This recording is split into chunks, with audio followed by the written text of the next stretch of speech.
Hello and welcome to Q's Designs. I'm Q. Now before we get into this video, let me just inform you that the polls are in for the next speed paint and it will be Jake the dog from Adventure Time. Stay tuned to the end of the video for a special announcement. Okay, so we all know and love the works of Photoshop. These tutorials will be for persons whether you are just starting out or you know quite a lot already about Photoshop.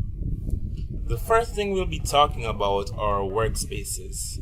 Now, workspaces are an arrangement of elements, whether they are panels, bars, windows, or files. To find the preloaded workspaces, bring your cursor up to the Windows tab and you'll see Workspace as your second option. When you hover over it, you will see a list of workspaces: Essentials, which is normally the default, 3D, Graphic and Web, Motion, Painting, and Photography. I am currently in the Essentials workspace. You will be using the Essentials workspace most, if not all the times, depending on what you are doing. The second thing we'll be talking about is the tool panel, which appears on the left side of the screen.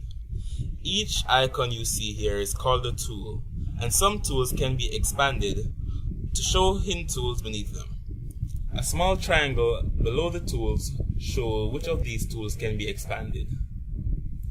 Now there are 7 different types of tools in Photoshop, being selection tools, crop and slice tools, measuring tools, retouching tools, painting tools, drawing and type tools, and navigation tools.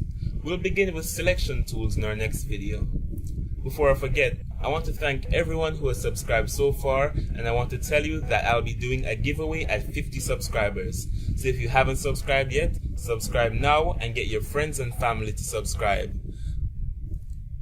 Until the next video, please like, share, comment down below, and don't forget to subscribe.